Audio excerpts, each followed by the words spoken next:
Hello, everyone, and welcome to a special episode of The Raw Men. This is a live interview. I'm in Warsaw, Poland at the moment. A couple of days ago, I was giving a presentation at the Indian Embassy in Helsinki, which was arranged by the invitation of someone that I consider to be an inspirational activist. This is Sanal Edamaruku. Did I say the name right? I try. Well, I had seen you, well, you know what, I don't want to get into that. I'm going to ask you first, as I do with many of the people that I talk to who are secular activists, how did you first become a secularist and then an activist on your own? Primarily, many people become a secularist, but what I generally feel is that everybody is a secularist or a normal naturalist when they are born practically. Mm-hmm. And they are converted to some kind of belief of their parents or the community later. And my parents, it's a very lucky coincidence in my life, or a biological coincidence in as I came in. My parents were both atheists before I was born. And not only just atheists, they came from two different religions. Father was a priesthood student and denounced Christian belief system and came out and wrote a book at the age of 20 and got excommunicated by his uncle bishop. His uncle was a bishop. And my mother came from a Hindu family and they married against the family's will and they have been thrown out from both the houses. And I was, coming up in that family. But my parents have been very, very particular about one thing. That, they've always believed that children should not be indoctrinated. And they decided that I should not be indoctrinated with anything, including atheism. And they gave me complete freedom. When I was growing, the whole idea was I could go anywhere, to a church when my father's relatives come, or to a temple when mother's relatives come, with one condition that I should not be baptized or converted or anything. Mm-hmm. I could see anything, I could reach everything practically possible, and they wanted me to opt what I wanted when I become an adult. And I, of course, opted much before that to be an activist. Is that the idea of being indoctrinated as an atheist is a funny one to me. But it's funny that atheism is the one thing that you settle on without any religious instruction. You don't need to have it in order to come to that conclusion. It's slightly different. What I meant is, for example, the arguments, as a group, for example, there was a Rationalist association very actively going on. At that time. My father was one of the pioneers of the movement in my state. But they did not want to become me as a part of that. They wanted me to go there and listen everything. And not that just because I am the son of two activists, Mm-hmm. I need not by a natural process become an activist by itself. It should be my choice. That is what their idea. Now we all know, how secular Europe is, and how Christianized and right-wing Texas is. Give me some idea, or give the viewers some idea of the kind of religious attitude for being an atheist where you grew up. You wanted to know about where I was growing up in India. Mm-hmm. Yeah, fine. And what kind of an environment is it to grow up as an atheist? No, when I was in school, for example, I did not have much problem, as a non-believer, because, in my school records, it started everything, very, very differently for me. When I was taken to a school for admission, there was a column in Indian school admission, you have to mention your religion and your caste also. Oh my gosh. Yeah, it's all to be mentioned. And my father insisted that we are not going to fill up this part of this application because he does not have a religion and he does not have a caste. How do you determine that you don't have a caste? Because when I was in India, the explanation that I got was that you can't escape that caste until you go to not just any country, because some countries will still impose it on you, but if you escape from India and go to a completely secular country where your religion has no impact at all, then maybe you can escape the caste system. Yeah, but in a local community, everybody knows your caste. Socially, it's completely divided. Mm-hmm. For example, the communities live together. They have community different functions, the rituals are different, the celebrations are different, the lifestyle is different, even the eating patterns are different. Certain castes are not allowed to eat a certain kind of food. The dress, traditionally, earlier times, Each caste had a different way of dressing, and you could identify everybody. And you cannot wash away your caste if you are living in a traditional situation. But when you go to an urban city, in your apartment, the neighbor never would ask about your caste, because it's not there. So urbanization has reduced the impact of caste system in India. But again, when it is in your records, everywhere it follows you. When you apply for a job, there is a caste mentioned there.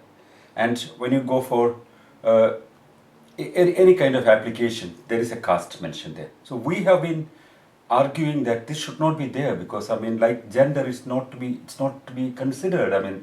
What is a person? And caste doesn't have any reality, does it? Really, caste does. At least with gender, you can determine what someone's biological gender, I guess, is, regardless of their identification. But with caste, there's not any kind of determining factor. It's entirely arbitrary. Absolutely, it's absolutely arbitrary at one side. But originally, when caste came, it had some other connotations, like some kind of racial divisions were there.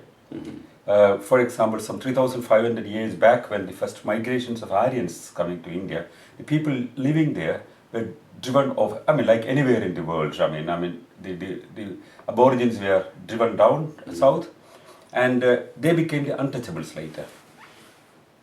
That is an interesting aspect of the whole thing. So the people who were they lost the war of occupation, or occupying the territory, they became the untouchables. They were driven off. And untouchable were, it could be determined at that time because the knowledge at that time was considered to be knowing the Vedas, the holy scriptures of the Brahmins at that time.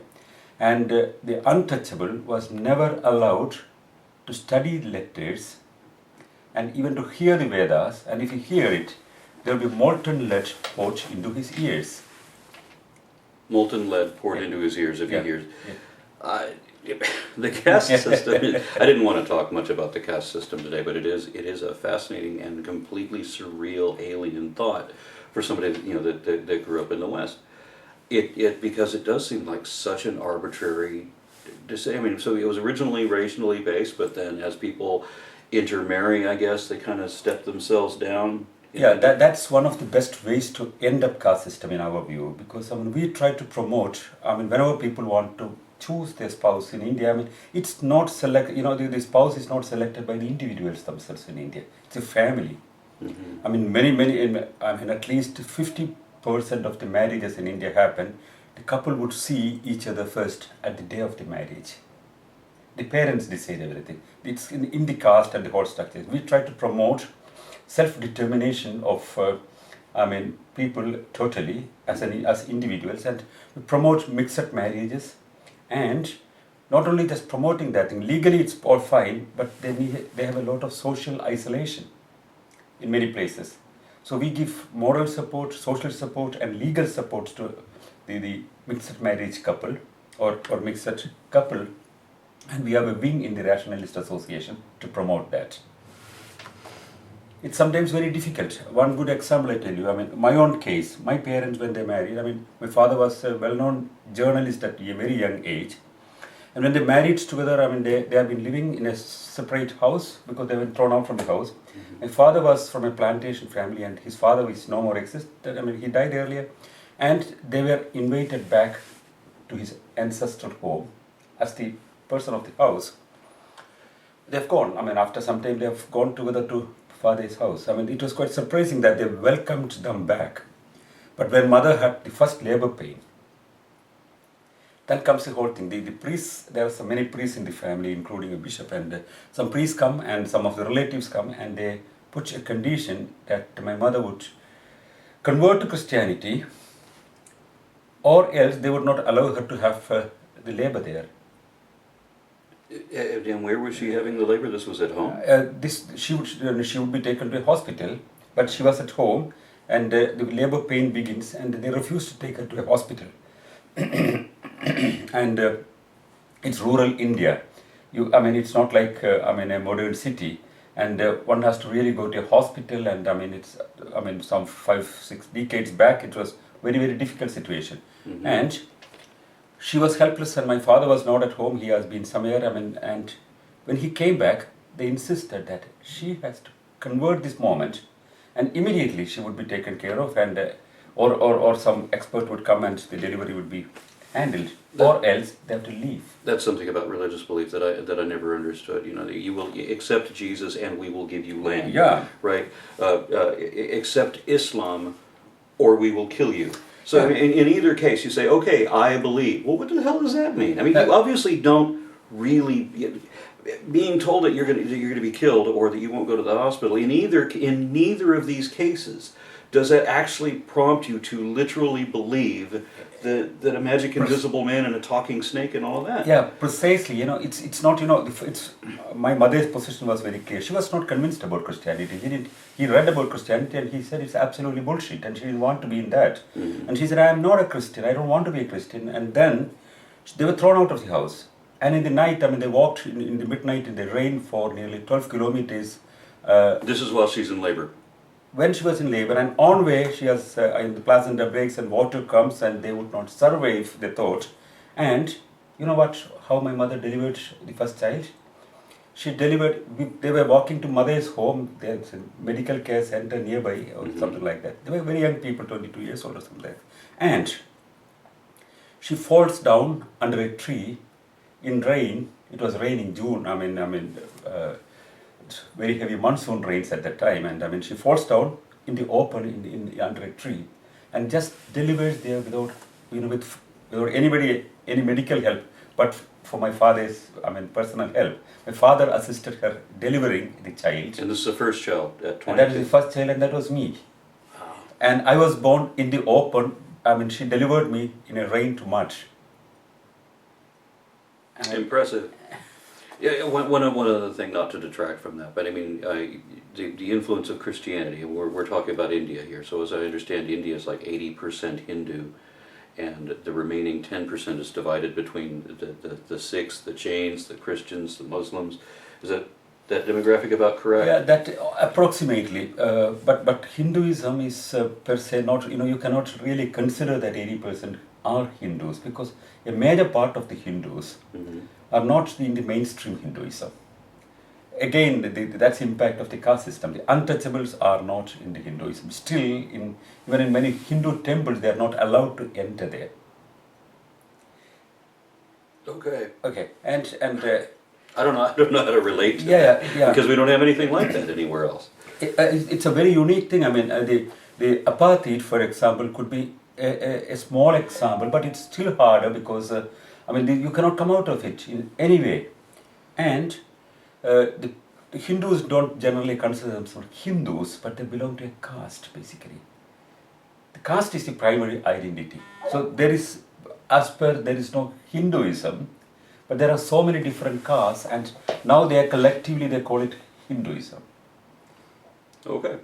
So that's why, for example, it's very difficult to make India a Hindu nation, as some of the Hindu radicals, try to make India. So it could be, the majority of the people who are in the Hindu religion now do not approve a Hindu theocracy, for example. Now this is strange because I'm getting two different messages here, but just for clarification, I interviewed a teacher in India a few months ago who explained to me that he had to deal with every kind of right-wing creationist that we would deal with in Texas, but all of the lessons about teaching scripture as if it's historically and scientifically accurate, it dealt with the Vedic scriptures or the Bhagavad Gita or something like this. This is what that's the only difference between the American Southern right-wing fundamentalists and the people that was in India, is that the scriptures they're promoting are different, that it's Hindu scriptures versus Christian scriptures, but otherwise this teacher was complaining that he has to deal with much the same thing. But what I often hear is that many of the Hindus that were people who identify as Hindu aren't actually Hindu, they're more like culturally Hindu, so you can't actually tell what percentage of the population really believes this. Yeah, for example, the best example is there are schools in Hindu thought who would not approve idol worship at all. And there are thousands and thousands and thousands of temples where people go and worship all these deities. But for example, the Advaita school of Hinduism would not approve any kind of deity worship. there is this major group, namely Arya Samajis. One of their major campaigns when they have been coming up in the 2 centuries back, were going to temples and break the idols because idol worship is wrong, and they were also Hindus. And for example, we had an atheist school of thought in India. During the Upanishad period, and they were known as Charvakas. They denounced everything that was Brahminic and Vedic, and it's almost a very clear atheist movement at that time. Did they identify as such? Yeah, they were called as Gnostic, means atheist. And the scriptures were all the work of these people have been destroyed, but now we get it from there are Upanishads, means Hindu holy texts, denouncing these people, and they quote them. And out of these quotations, you can codify what these people have been telling. Apparently, maybe that's misquoted as well, but still we could take out from and what they've been telling. For example, in a sacrificial, Hindus had a lot of sacrifices, animal sacrifices, and they believe that anybody who is sacrificed or any animal sacrificed would go to heaven. That was the justification. So here, yes, if you sacrifice some animal, and if it goes straightly to the heaven, logically, why don't you just sacrifice your father? It would be good for him to go to the heaven. These kind of arguments they made. I got the same thing out of the Bhagavad Gita. You know, when you are killed, that you come back in some other form, depending on the virtue of how you lived your life.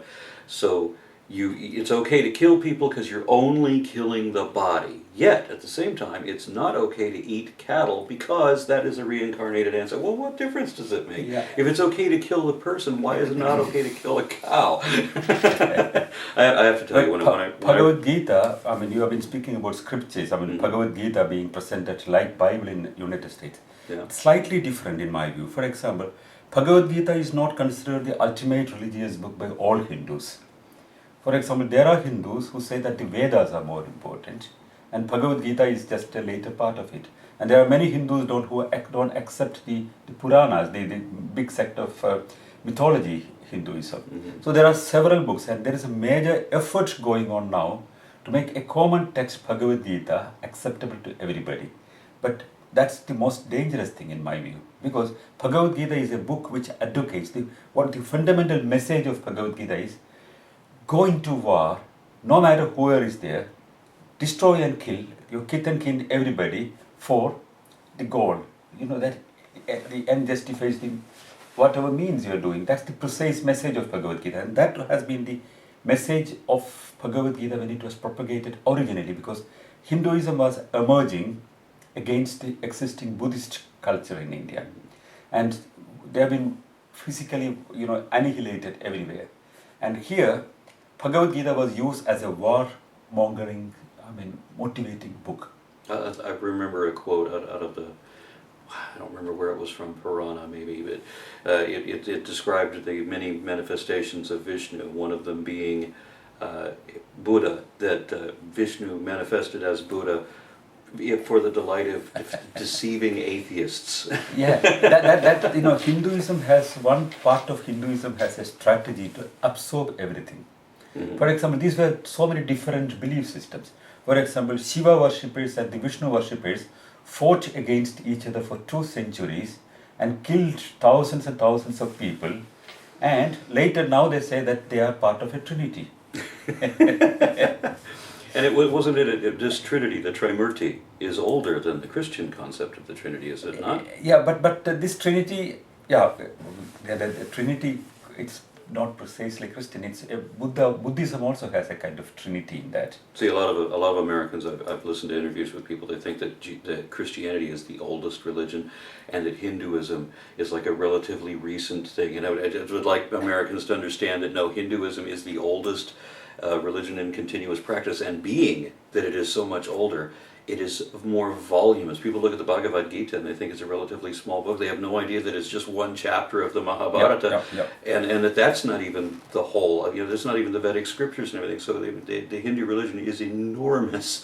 It's a big collection of. If you take the literature, it's thousands and thousands and thousands of pages of literature for Hinduism. Yeah. But since you mentioned about the origins of all this mythology. Have you ever noticed the similarities between the Krishna mythology and the Jesus mythology? Well, yeah, I mean, doesn't Krishna mean Christ? Yeah, That's similar. for example, he was born to, without any male contact, Yeah. and then the king, for example, like Herod would do, the king Kamsa would like to kill all children under a certain age, and all are annihilated, and the mother escapes with the child crossing a river. The same story. Well, there's two more that I want to bring up. There's one where somewhere in the Mahabharata, and I don't remember where this is. There's a scene where Krishna grants a blind man vision, Yeah. just for the moment of being able to see the glory of Yes, Krishna, and yes, then he yes. takes his vision away again. Okay. And there's another one that I thought was fascinating. That it has a parallel to Genesis 32. You've got the scene where Jacob is wrestling God, essentially, and then there's the bit where God cheats by touching him in the hollow of the thigh, which basically means punching him in the nards. But there's a scene in the Mahabharata which it sounds like that exact same story, but from the other side. So it's like that wrestling match actually happened between a hero and a king, and then it was all deified later. But I mean, both sides of it. You get one in the Abrahamic religion, and then you get one in the Hindu religion, but they seem to be talking about the same event. Yeah, and another very interesting similarity, but going back still not, from the Krishna mythology, in Buddhist stories, there's a very famous story that Buddha walks, to a place, and he was very, very thirsty, and with his disciple he is walking, and then some lady is pulling water from the well, and he asks for the water, and she says, "How can I give you water? Because I belong to a lower caste." Then he said, "I am asking for the water of life." Same story in Bible. The Samaritan, I'm a Samaritan. How would I give water? Yeah. There is no caste system there, but still the story is there. Apparently, the traders have been moving. And the stories were carried this way and that way. It got mixed up, and very clearly, many stories of Bible connected with Jesus existed before the so-called period of Jesus Christ in Indian mythology and in Buddhist stories as well. Apparently, the whole stories came from the Buddhist stories, because Buddhist empire was established during Ashoka's time, and he has sent missionaries all across the world at that time.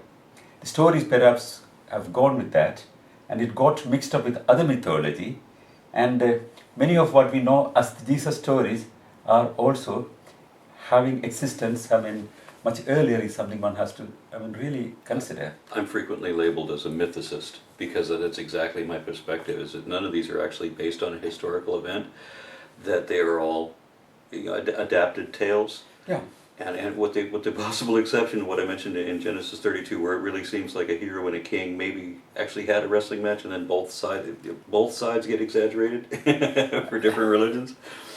But so we have you born in these extreme circumstances, and I wanted to know, what was the influence of Christianity like in India or in that community at that time? Was it a significant?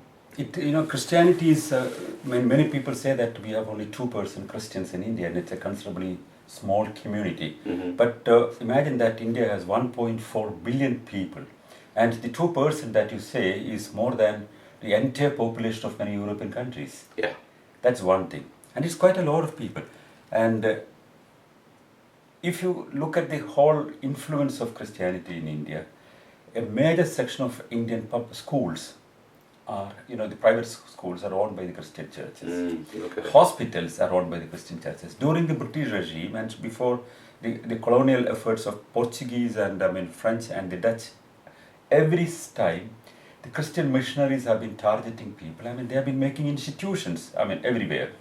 And most of the Indian elite came from Christian schools, including the Hindu elite. Yeah. Okay, so as I mentioned earlier, the invitation to speak at the Indian Embassy was an honor for me, not just because it was addressing the Indian ambassador and all of that, but it was also because it was you that invited me, because I'd seen you many years before on that scene taken out of Indian television, which this is what I want to talk about now. That I thought was a fascinating display. And many of the viewers won't know it, so I'll include visuals to help them along. Would you tell us a bit about that? I have been, quite frequent on Indian television for quite some time, more than 10 years, almost every day. And one evening, I was invited to be on a panel discussion where, because one of our ministers in India claimed publicly that she had some problem because her political enemies are doing black magic on her. What are the problems? She had some blisters on her leg, and her uncle has died, and she got her hand trapped in the car door, and this is all because the political enemies are doing black magic. And the channel, that's how Indian televisions work. The television channel decides to make a panel discussion about the influence of black magic amongst Indian politicians. Now, the reason that they had invited you was that I represent, because I try to educate people against all these, all these rituals and all these kind of things, and black magic and all superstitions are something I try to educate people against. You founded the Indian Rationalist Association? I did not found, the founder is not me. The Indian Rationalist Association came into being before I was born. Okay. I became an activist of the organization, at the age of 14. Of course, I was not given a membership at that time, because they would give you a membership only when you become 18 years. Okay. So I started this rationalist student movement at that time. Later I became a member, and eventually I was fully active from that time onwards, and I became the National General Secretary at the age of 27. So many people think that I founded it. In fact, it was founded by a famous educationist who was a Vice Chancellor of Mumbai University. Dr. Paranjpai was the founder. Okay. So this is how you became, you built up a name for yourself as an activist already in India, and you're a secular activist, and so you're not just against that one religion, but religion in general, and also all other sorts of superstition, including black magic. Yeah, all kinds of superstition. India is deeply entrenched in superstition, and more than 60-70% of the whole population are living in a kind of fear on bad omen or bad time and auspicious time. For example, they would not go out if there is every day there is 1 hour which is a bad time, and you cannot go out. And people marry, for example, when they like a person, they both like each other. Astrologers are consulted, and they decide if they are compatible, if the relation is fine or not. And if astrologers say no, marriages don't happen. And this kind of a situation, educating people to come out of this kind of blind belief is one of the major program of the Rationalist Association. That's why I was in this program. We should sidetrack for just a moment and mention the Atheist Center in Vijayawada, because one of the things that they had in there was and that they had at the Atheist Conference in Vijayawada was that they had a display of all the different local type superstitions, and debunking all of these. These are not things that Americans are generally familiar with, but things like if a pregnant woman looks at the full moon, right, it's supposed to have some kind of ill effect on the baby, and these kind of superstitions. So they had a wall of all of these different local beliefs and how to refute them. Did you have anything? Yeah, in fact, that's one of my major programs also in India, because what I tried to do was, people believe in a lot of miracles in India, and a lot of rituals are looking so astonishing. For example, people walk over the fire embers in temples. It looks stunning. So people believe that these all are divine, and it has a lot of powers. Gods are interfering into situations. So we try to educate people by telling about this, but that doesn't work by that alone. So we have to replicate all these kind of things. We had a very famous guru, holy man, who would just move his hand and produce holy ash. So you can tell any number of people that, well, maybe he's concealing it, you can tell. But to convince them, you have to show it first yourself, that you can also do the same thing, and then you have to explain how it is done. That's how we, for example, in 1995, made a national campaign. I've been leading a national campaign, traveling all across India. In 100 districts and 1,000 villages. In 18 months, we have been on roads. 1,000 villages in 18 months. Yeah, because we have been traveling from southern India. In a van, every day addressing some, 20, 30 small groups, maybe 100 people, 50 people, unannounced meetings practically. Wow. And this got national attention, but not only national attention. A television team came all the way from Britain, and they traveled with us and made a documentary about this journey, namely the Guru Busters, like the Ghostbusters. I think I saw something about that. Yeah.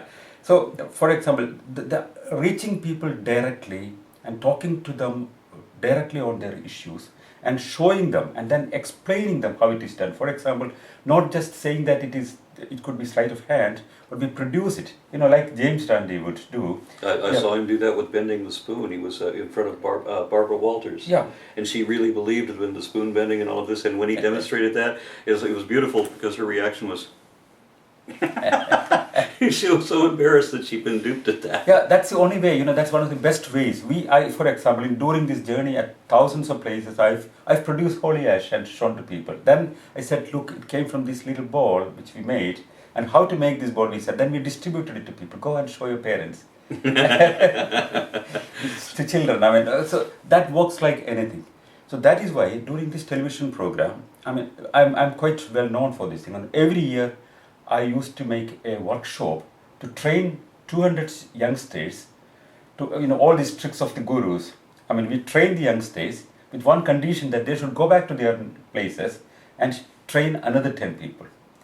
It's a multiplication process. And this, for example, this campaign was supported by the National Science Center in Delhi, and I was a resource person for the National Science Center in Delhi. And at the National Science Center, that's a very interesting structure of India. At one site, when people would be haunting you for promoting scientific approach, the other side, this National Science Center would take me as an advisor of it, and officially in their campus organize my workshops for youngsters. This all happens in India because it's a country with a lot of contradictions. And at the one side, a government supports a temple, and on the other side, they would promote through the centers that I could do exposing these tricks in a national television.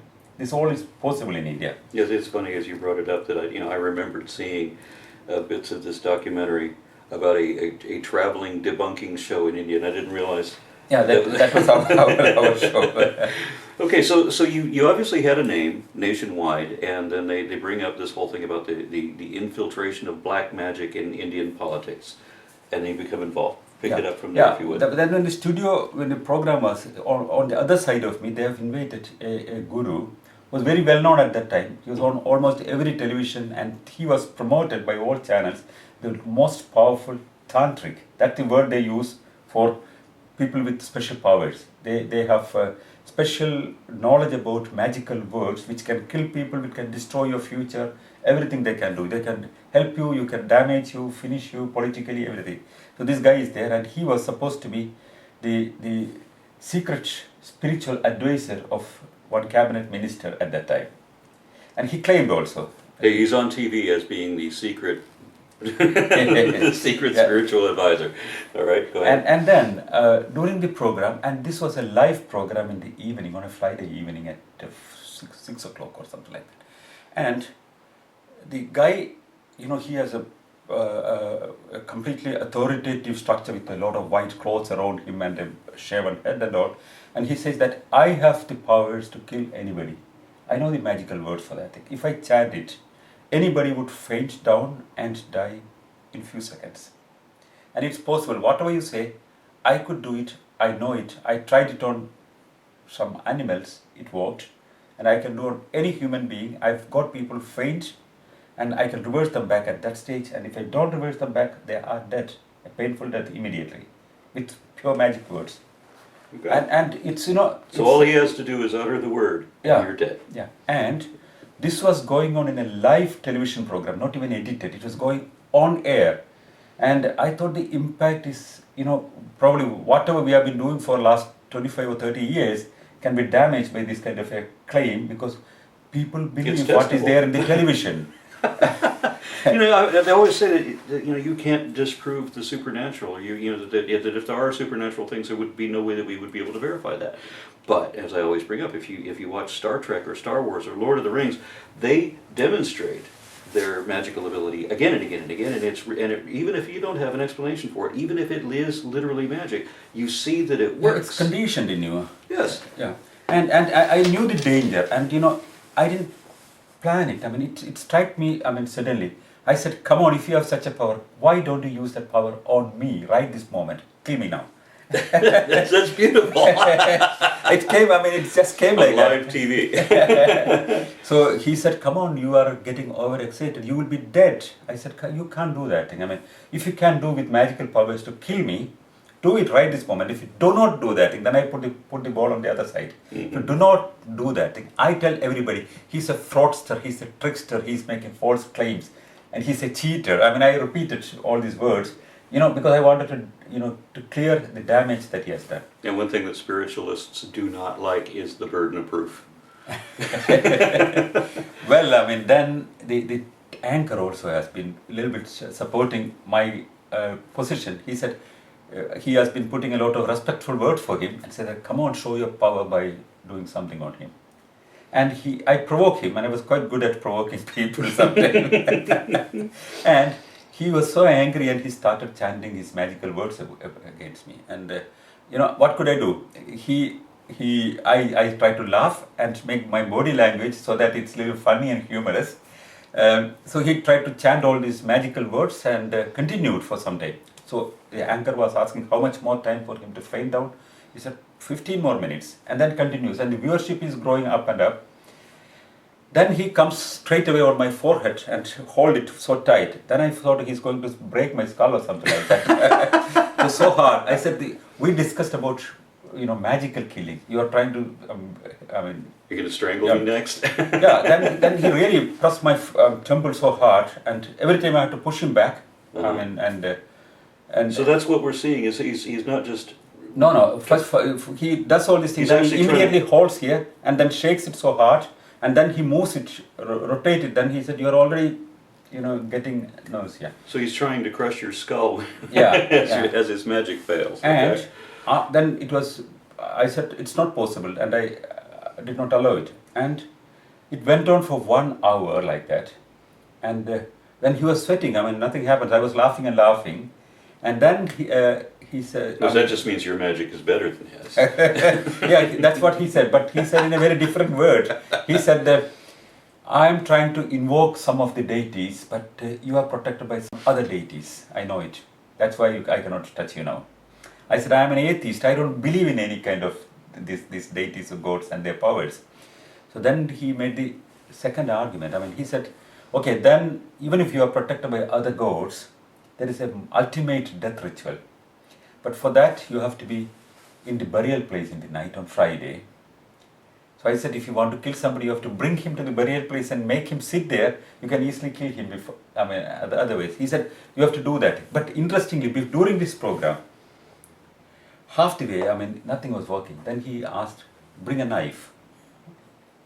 And I'm going to magically kill you with this knife.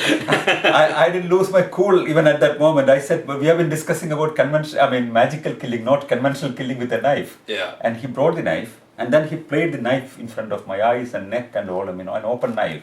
He obviously wanted to scare me. Yeah. And I knew that, I'm not going to be scared with these kind of things. I have strong guts. I just laughed at all these kind of things. And that's why he was completely finished at the time. And again, in the night, he wanted me to go through another ritual at the burial place, open air and fire, and he should sit. So he failed on live television and then says, well, it has to be at a certain time of night in a certain place. Yeah. Okay. And 11 o'clock in the night. And the channel said that, are you willing to accept it or do you want to withdraw? They want to put it like that. I said, I accept it, why not? And so there's a gap for 5 hours, and we are going to meet at the open ground in front of the burial fire and all this kind of thing. Wood from the burial grounds would be brought. And I went back and took a shower at my home, and I'm discussing with my son said that, come on, what they're going to do would be very clear. They'll be using some toxic material to kill you. Or get you faint, or chloroform or something like that. And then they can claim anything. They're going to try to drug or poison you. Yeah, or it's very simple. So I got a person who is a toxicologist along with me. I discussed about all possibilities, because if you put some poison on the skin, it doesn't go inside because it's reverse osmosis only. But if it's phosphorus mixed, it can burn your skin and it can go down. A lot of possibilities I studied very fast. I was well prepared. You studied very fast. Yeah, because I was Googling and searching what are the possibilities, talking with toxicologists and I mean, many people suggested that it could be dangerous, it could be a trap, you can be killed in other ways. Mm-hmm. Okay, fine. But I didn't want to go back because if I go back, that would be a wrong signal. Yeah. And I allowed it, the channel, that they made it very interesting. They started advertising this program. They said, this night from 11 o'clock to 12 o'clock, there is the ultimate meeting with the tantric and the rationalist. And will the rationalist survive the magical words? Will he, I mean, it's like something like a big boxing competition or something like that. And they advertise so heavily, and apparently that got the highest ever viewership on Indian television and on that evening. So the whole process was there. He put fire and I mean throwing materials on my face, and I mean and wrote my name and chewed it and burned it, and I mean I have to wonder what his preparation is. I mean, we know that you're doing the preparation, thinking what material, physical things can he do? Can he like hit me with a poison dart that won't leave a hole or something like that? Is he going to try something like that? But what is his preparation? I mean, does he obviously really thinks that he can do this, yeah, right? He believed it. You know, the school of thought of this kind of magical rituals. Most of them they use even the same prayer, mantras, but normally the mantras are to be performed as per the belief with a lot of purification and all. I mean, and then he drank alcohol. Then I mean 5 bad things he has to do and use this thing. Then you need to have a negative impact. That's the idea he had. Now, So, I'm sure you could take a believer, somebody who really believes this, and you can use the power of suggestion. And if they really believe it, I've seen this, I've done this myself as a neo-pagan occultist. I mean, you can convince people to see and hear and feel any number of things. Going faint is easy. oh yes, for example, if I had an iota of belief in what he was doing, Mm-hmm. I would have really fainted. Or if I believed that these words have power, I would have even had a heart attack at that time. You could have. Yeah. So, I mean, it's obviously, I was very clear about what I was speaking, and I'm absolutely clear that it was absurd. And if you, I mean, the words, which unfortunately in the YouTube program, I mean, it's all in Hindi, but what I'm telling is, it's absolutely baseless claim, and this has no powers. I mean, I make it very clear for people that there is nothing to be afraid about, and these words have no power. I mean, we all know that it has no power, but it's to be told to people directly, because there are gullible millions watching the program. Yeah. And I was addressing them, and therefore I was repeatedly saying that this has no power, it's absolutely bullshit. That's the kind of words I used, and that has helped a lot of people. Well, you said that it had the highest viewership ever on Indian television, and which is saying something because I saw it, and I I normally don't watch Indian television. But what you said it's helped a lot of people. What has been the feedback that you saw from that? I got the kind of mail my all inboxes were full with appreciation mail, and I've been getting even now. Somebody sees this thing and I get strange people writing from all across the world. Even now, I mean, it's how many years gone now? I mean, it's 8 years back. Even now, I mean, I get, and on there are something like 20 different versions of this in the internet, because we have made 3 abridged small versions. It's long program. The channel itself has put, and that had something like 8 million viewers already, and it's seen all around the world now. I didn't know at that evening that I was only thinking about the people who are watching this program, and how bad influence these guys' claims would be upon them. That was my concern at that time. But it has helped a lot. In fact, it has gone to people, and a lot of people, when I go to, after that, I found a very strange response from people. When I go to a public place, I found immediately a small crowd come around me. Mm-hmm. And strangers come and hug me, and and they say that we have problem with the tantric, because these tantrics, once they get a person into their grip, they extract the entire money they have. They put a lot of fear, a lot of this, and people are ruined by these people. Well, yeah, for whatever reason, religion seems to be all about either money or politics, or Yep. both. So therefore, everybody knew that this was all or bad and wrong, but people were afraid to speak about these people, because they would be cursing, they could damage you.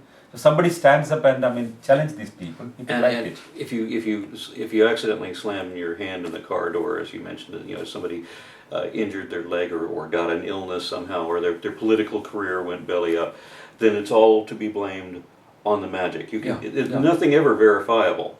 Just whatever bad happens to you is because somebody, and then the person just claims responsibility. Yeah, see, it's you know, the fundamental structure of the whole thing is your failures, you would not take responsibilities, and you can simply blame it to something else. Somebody has done some black magic upon you.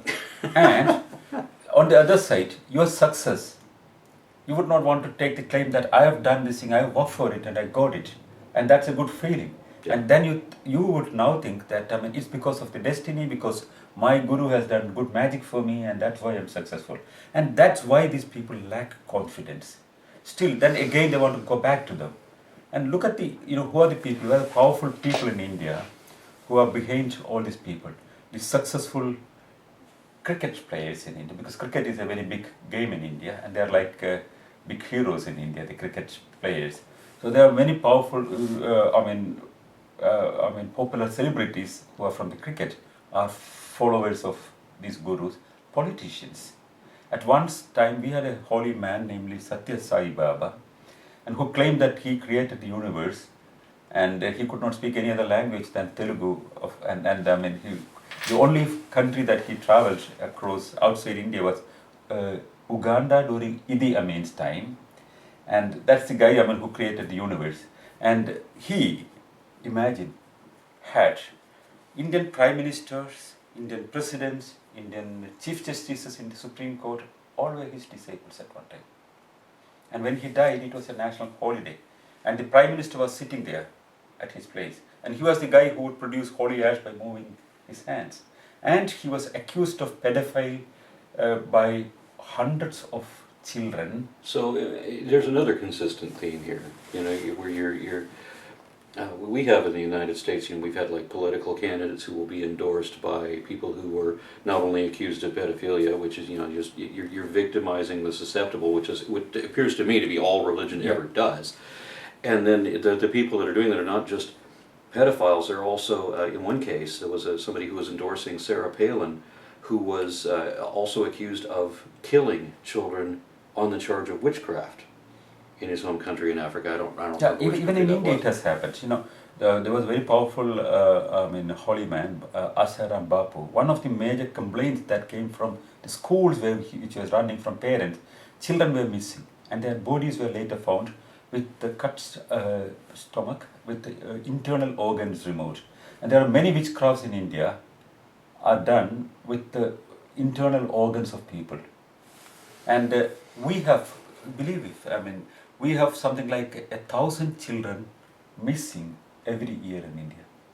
And so you're challenging these people on national TV live and embarrassing these people live. Yeah, it's not that easy to challenge these people because they're quite powerful. With money, because they have huge empires, big empires. For example, the Satya Sai Baba, he had his own aerodrome, his own railway station, he has his own post office, he had his own universities, medical colleges. Multiple universities in the government. Yeah. And in 1995, for example, when his birthday was celebrated, the Indian President, Indian Prime Minister, the Chief Justice of Indian Supreme Court, all were there at his place. And we had a scientist as Indian President once, Abdul Kalam. He was a scientist, he was a space scientist. And when he became the President of India, he visited Satya Sai Baba, and he wrote a poem in his native language that Earth is a most blessed place in the whole of universe because the Satya Sai Baba had incarnation here. So that's the scientist president that we had. Wow. So, I don't even know how to respond to that. So, as I mentioned, you're challenging these people, and that kind of gets me to the next part of your story. I mean, we're both here in Poland for a conference, and I understand you're going to be relating this next story. I think is what you're going to be doing, is relating the next part of the story, which is why you were in Finland in the first place. I've been traveling quite a lot before also, but in 2012, why I was forced to move to Finland was that that's another side of the Indian reality, because we have, as we are challenging all these people, there are a lot of powerful enemies that we have. A lot of adoration from the people at one side. A lot of people like us, but a lot of people, especially the powerful holy men and the evil empires, captains, I mean, they have, I mean, we are completely tarnishing their whole exploitation structure. We are just breaking it completely. For example, this guru whom I met, he had a big structure of, connections and power and all these kind of things. But with one single program, he's out of business. And many of these gurus, I mean, many of them I made them, thrown them out of business. I mean, there was one guru named Balti Baba, and I exposed him over the television and finished. It's like a big bubble. They make a huge bubble and you prick it with a little needle and it breaks and it's finished. And then what does the emperor do when everyone sees that he's naked? Yeah. Yeah. It's so simple. You have to address them with facts and challenge them to prove what they claim. And that's it, and they're finished. That's how normally it happens. All what we need, India, what we need is courage. And that's what I was trying to instill in people. And I would go to places, wherever such claims are there, wherever such exploitations are there. I was on television every time, but I was not only sitting in television, I was going to the places, really studying on issues and coming out with facts. And but this was not only, because India has a lot of Hindu miracles and the Hindu rituals which are highly exploitative in structure going on, but every religion in India is trying to imitate this thing now. So everybody needs a miracle in India. I mean, every religious group needs a miracle. That's a success story.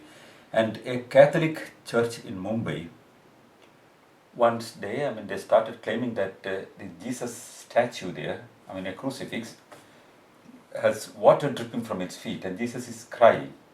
Why the hell? He should cry all the time. From a statue. I do not know, but there was especially when he has the power to do something about it. There was a television program, and I was asked to comment about that thing. I was in Delhi, and this was happening in Mumbai. I said, I don't want even to come and verify it, because you people yourself can go and study it, because then no statue would release water unless there is a water source within or some other place. And for crying, you need, a structure. It's coming, just not coming. We are crying because there are glands, and the tears are produced, and we have not only, tears, but a lot of other liquids coming from the body, which also a mechanism. A statue does not have it. And it would not produce tears. And collect this water, send for chemical analysis, or try to see whether it has a hole at the top and some rainwater is trapped inside. I really thought it was as you do. Well, we would think that. Everybody would just automatically think that if there's water dripping out of it, that water has to be coming from some outside source. It's so simple. Anybody in the house, some water is dripping in some room, you would see what's the source of it. Very simple like that. But a Jesus statue is also a material. And if dropping water, they have to see it.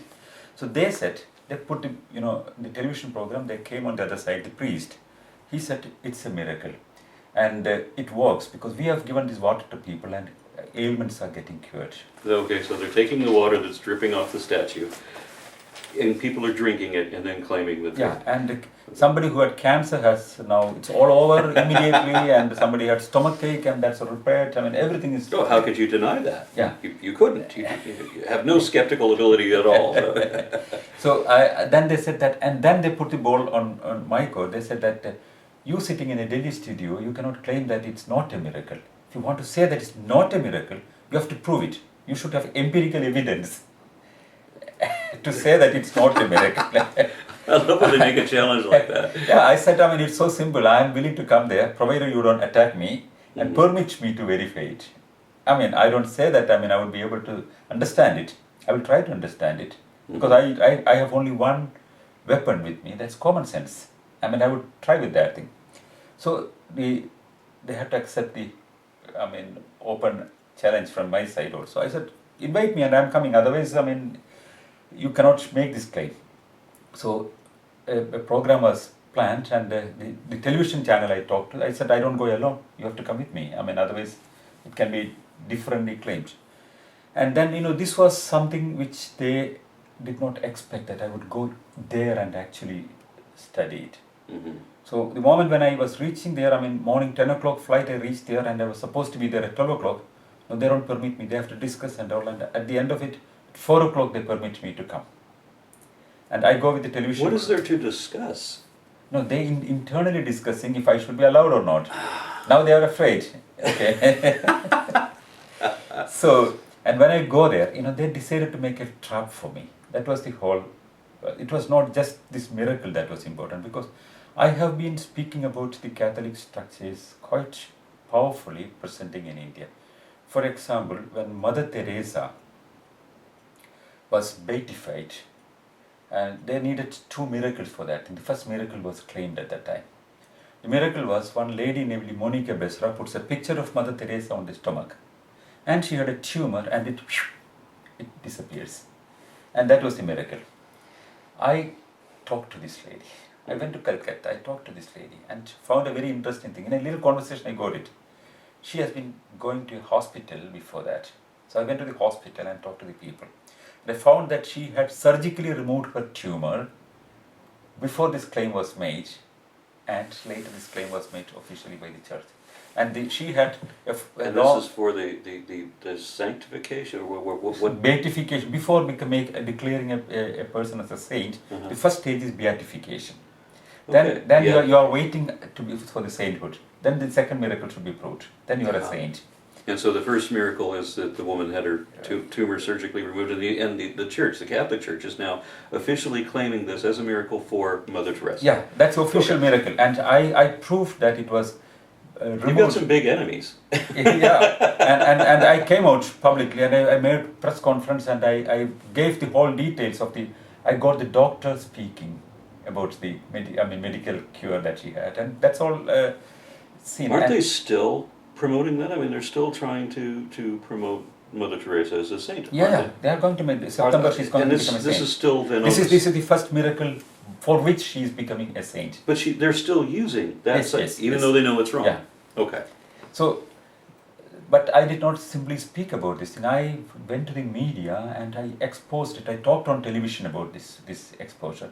So therefore in India everybody knows. All over the world Mother Teresa had great miracles in India, but in India people know what she was, how this miracle was made. And this made them really angry about me. Mm-hmm. And also many other things. For example, they made another saint from the place where I come from. A poor nun, who was ignored and died at the age of 37, Sister Alfonso was made a saint. So I wrote an article at that time because I had some very powerful, statistical data with me. The average age of a nun in United States is above 70 years. The youngsters are not becoming nuns now. And all over the world, from 1960, the number of nuns are going down like anything. The number of priests also. In Britain, if you go to a pub, you can see on the pub mat advertisement to become a Catholic priest. And they are losing the number of priests and nuns. And the nuns, I have nuns who are from my father's relatives, and I know it so clearly. They are the most exploited people in the Catholic Church, in the whole empire. Why? Because many of the Catholic institutes have these nuns working and not getting any salaries. For example, in India, if they have a college and if a nun is teaching there, the salaries are given by the University Grants Commission. It's a huge salary that our professors get. Mm-hmm. They sign for it and the money is taken by the Mother Superior. They have to give it back immediately and they get the basic minimum to survive only. And the maximum number, hospital they work and they don't get money and they are simply exploited. Mm-hmm. And they are a free force of work. And where are these nuns coming from? More than 50% of the global nuns are going from India. Okay. But not only that. Out of the whole nuns going from India, more than 90% goes from one small district in Kerala in southern India. And that's the place where I was growing, and I know the whole structure. And there, when this lady was made a saint, young school children of 12 years, 13 years were dressed up like nuns, thousands of them.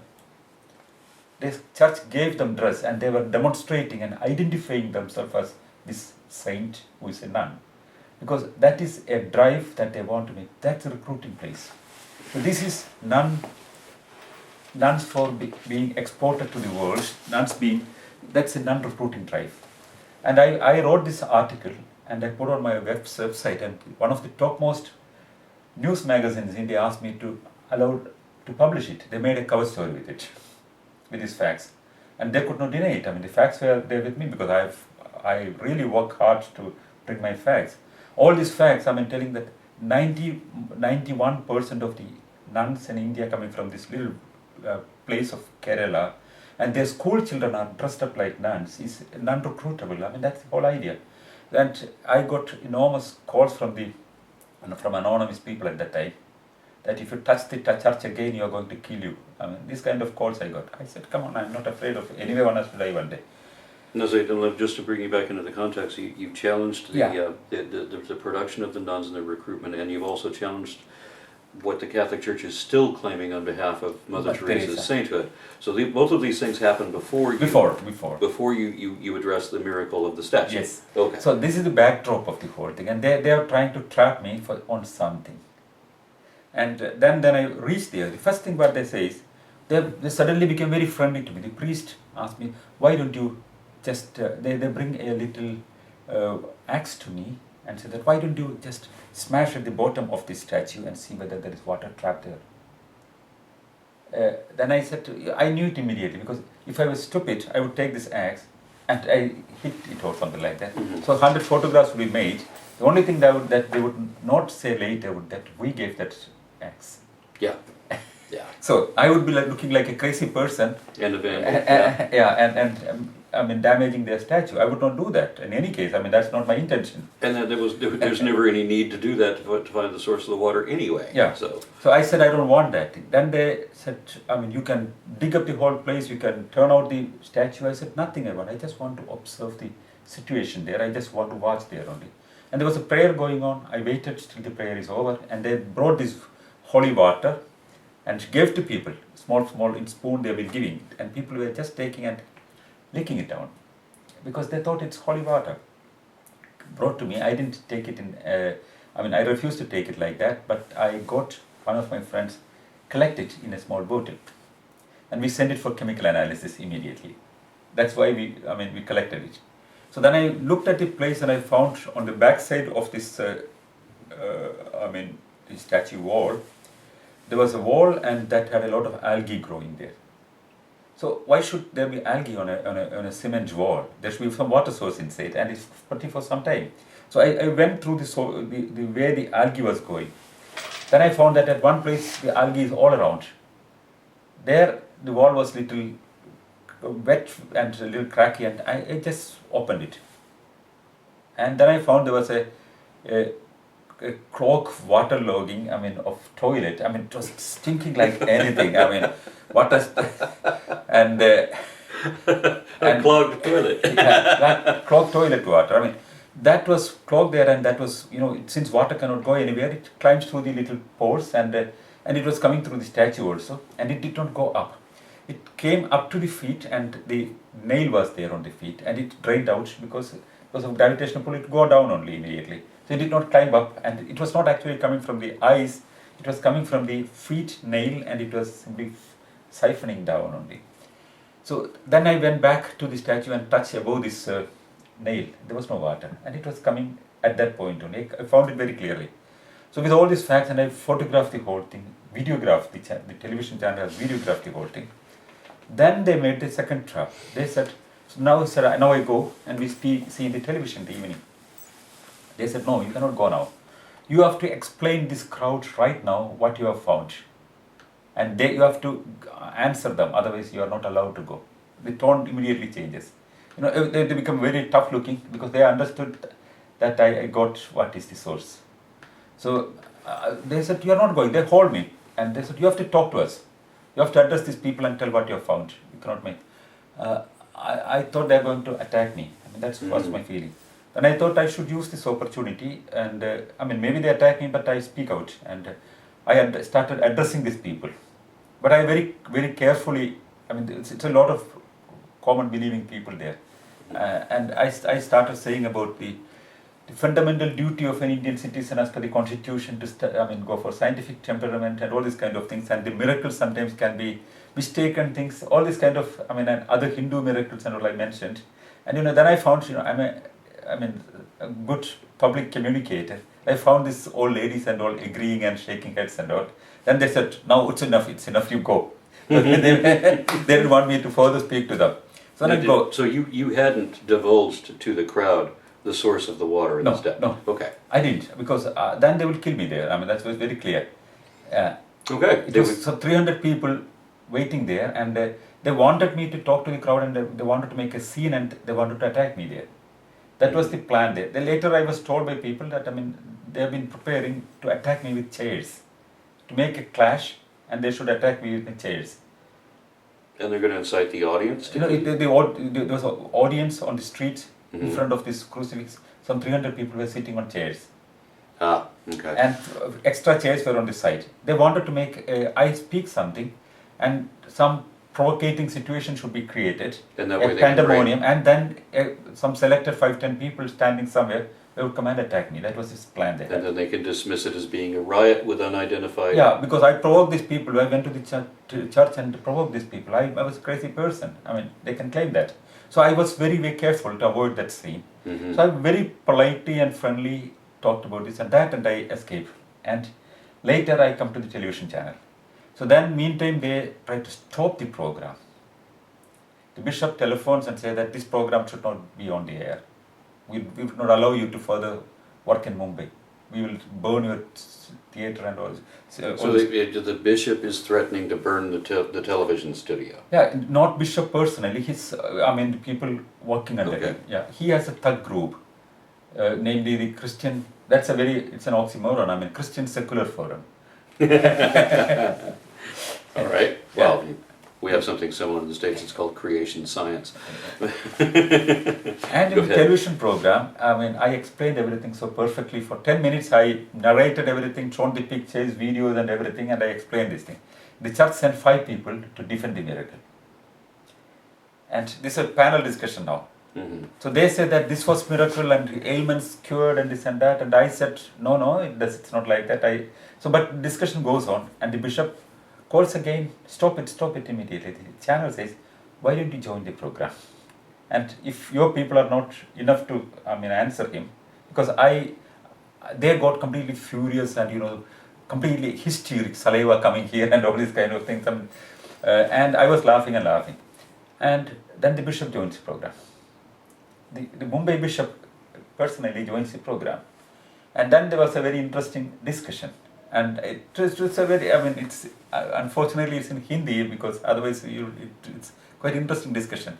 He said that maybe what you said is correct. There could be natural reasons for this water dripping, but you have to understand that miracles do happen, and you are challenging the fundamentals of miracles. That's what problem we have. I said, I would challenge, because if you don't understand something and you say it's a miracle, I would say that I do not know it. That's a difference. Yeah. And he's also claiming that miracles do happen, even if you've disproved this one. Yeah. So even if you disprove every one, they're still going to claim the miracles. Yeah. Then I came to the fundamental approach of the Catholic Church is miracle mongering. Why? Because for making anybody a saint, they need 2 miracles approved by Vatican. And they have 10,000 saints. Means 20,000 miracles they have officially approved as miracles. And why, if in that church, the common folk in the church, if they look for miracles everywhere, the whole problem starts with the whole thing. Then I said, look at Mother Teresa's miracle. I mentioned about that. He got angry. You cannot touch Mother Teresa. I said, I don't touch Mother Teresa, but they claim I would touch. And I have full right to speak. It's a free country. Free speech is there. I am not hurting anybody's sentiments or anything. I am talking with pure facts, and you cannot do anything which is wrong, which is a fraud, and claim that get a protection with your faith. And then he said, very interesting. But you have to understand that in Europe, science has been developed because of the support and encouragement of Catholic Church. I could not stop laughing. Then I put it in a little sarcastic way. I said, you guys believe in, then these people said, you cannot call him a guy. Okay, I said, Mr. Bishop, you believe in exorcism. And your Pope himself was doing exorcism. So what do you do in exorcism? You are invoking spirits, isn't it? So why don't you invoke the spirits of two people whom I suggest, and let them vouch this claim that you made, Europe scientific. So the two people I propose that you can invoke would be Leonardo Bruno and Galileo Galilei. Neither of which, if they could contact them, would have anything positive to say. And the bishop was so angry and he walked off the program. And then it did not end there. And then when the program was over and the channel head came to me and said, we go for a dinner inside the studio. I said, oh, come on, I have a plan to go outside. No, there's a crowd waiting for you outside. The church has been sending people in their vans, and there were some 100 people surrounding the television studio with long sticks to attack me with them. And they just wanted to kill me. Throw him out and we want to kill him. They shouted. And one cameraman came to me and said that, sir, these people are not church people. One is a non-Hindu whom I know also. He's a goon, paid goon. They're professional gangsters. Mm-hmm. You can pay money and they go and beat and kill people. There are a lot of professional gangsters in Mumbai.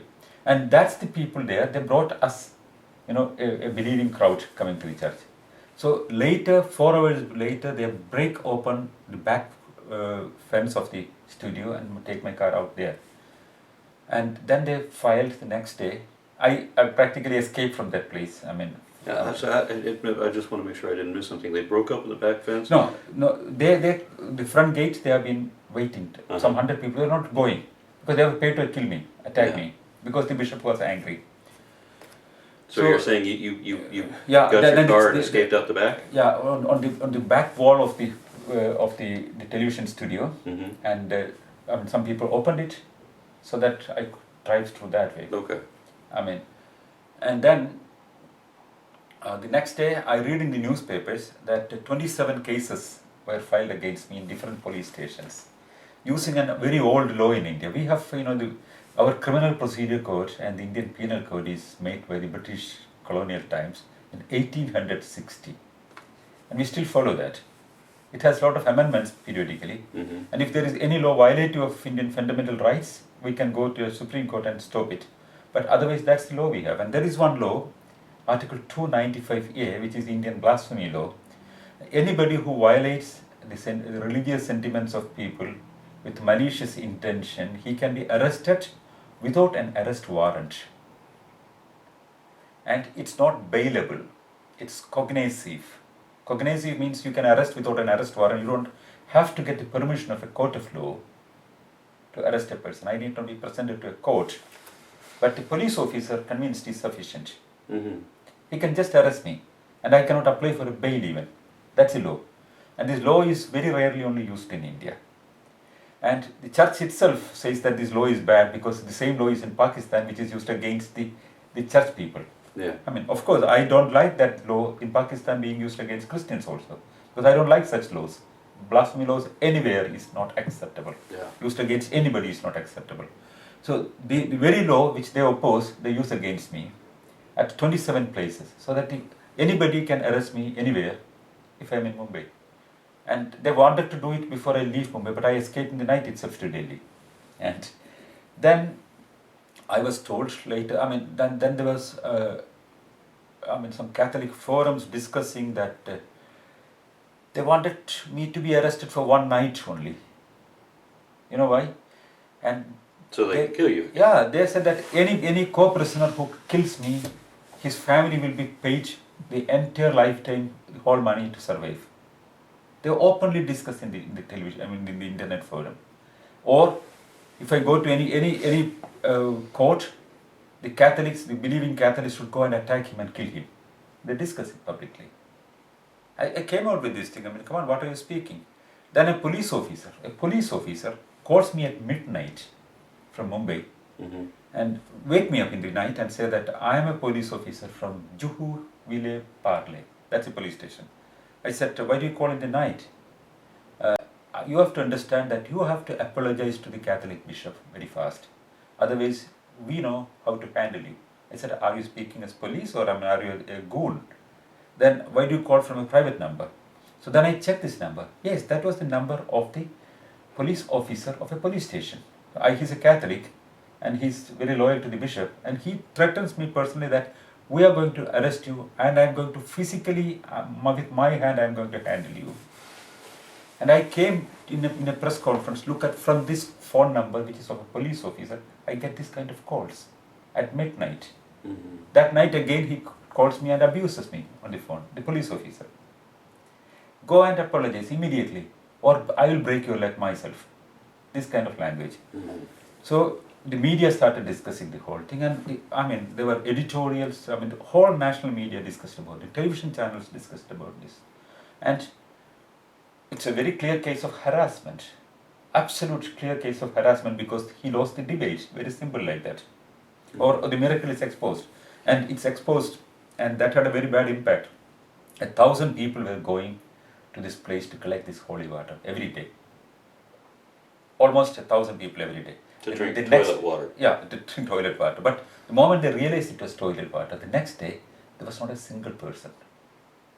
And the miracle is completely over. Nobody wants to collect it anymore. It's simply over, just finished. And they got completely furious because it was a big money source which they have been building up. It's over. That's the whole point of duping the students. And that's why religion exists. And then it became very serious. And then I was informed that the mafia is hired to attack me. And I was asked, people who are very close in the government, talks to me that, you have to go in hiding. We are not going to touch you, but these people can kill you. So I was advised by close police people to go in hiding. Mm-hmm. And I moved away from my home, and I stayed in some friend's house, and then things became very serious. And I was very closely advised from the government circles itself that it's going to be very difficult, and you should not go to a court or you should not go to Mumbai. Was advised by the police friends. Yeah. And then I was hiding in several places. Last 15 days I was hiding in a students' hostel in Jawaharlal Nehru University in a hostel room. And because but from there I gave interview to AFP or BBC and CNN, everywhere I've given interview. I come out, I take a friend's car and I put my car and take a friend's car and go to the studios and appear in televisions and all. And it became difficult. I could not survive in India. It was very clear that I would be killed. That was the situation. Then I had a lecture tour in Poland in 2012, and I didn't want to miss that also. I thought I would go out of India some 15 days ahead. Mm. Then I go to Poland and have the lecture tour, and then the dust would settle down and I can go back. That was my feeling, because it was blaring up very fast. So practically I escaped from India, and with a 1 month visa, because I wanted to go back. And once I reached here, the situations were changing there. Meantime, I know that police reaches my home to arrest me, and all this information. Well, you've already escaped and the police show up. Yeah. Okay. And they wanted to just eliminate me. That was very clear for me. And once I moved away from India, the Catholic bishop, there was a signature campaign. The British Rationalist Association made international signature campaign which got thousands and thousands of signatures, asking the bishop to take a position on this thing and free speech is to be guaranteed, etc., etc. The Catholic Bishop Conference chairman, the bishop, the cardinal, came out and spoke about this. He said officially that all the cases would be withdrawn and I would get absolute peace the moment I apologize to the Catholic Church. I sent the message immediately. You bring all the torture machines from the medieval times, work on me, you can kill me, or you can persecute me, but you don't get an apology from me. But if I am convinced, I am always correctable. But if I am not convinced, you cannot force me, because I'm a strong person, you cannot do it. And that's the message I wanted to give in the whole thing also. Even now, the same very group who have been filing cases against me, they are against a lot of people. They are making, bullying a lot of people. One famous movie actor made a little joke about the Pope on a tweet. Now he is asked to apologize, otherwise they are going to boycott his movies. And when Last Temptation of Christ was being shown in Mumbai, the same group came and said, we'll burn the cinema theatre if you withdraw it. And they have stopped it immediately. Some comedians made some joke about some nuns. They said, apologize, or otherwise you're going to be beaten. They go and apologize. So they force people to apologize and show the muscle power of the church. It's not the faith power, but the muscle power and the money power that they are showing.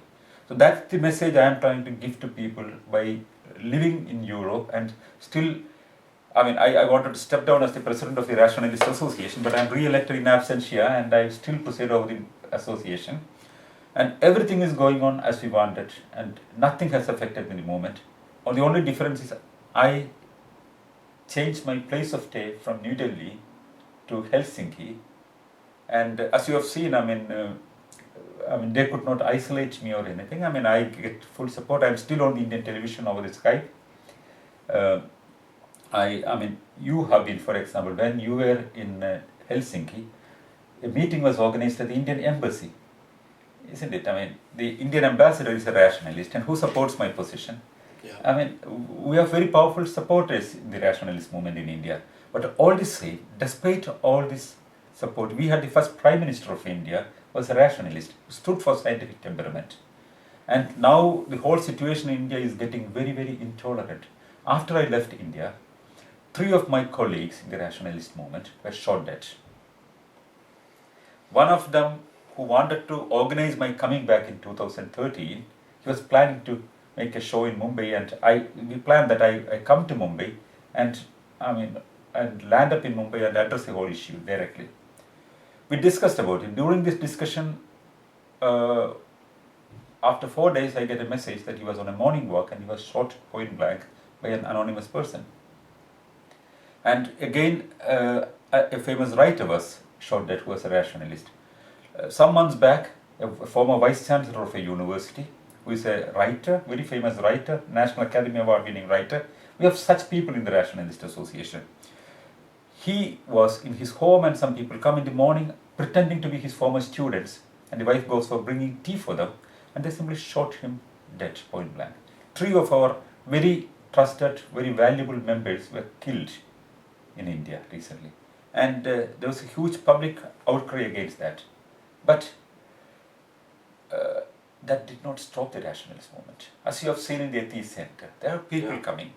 And everywhere there are new people joining the rationalist movement. This is not stopping people, but it's helping more people understand the value of the work. And it's going to be, we are going to change the mindset of India, and we are slowly doing it. Would you mind explaining what the Atheist Center is for the?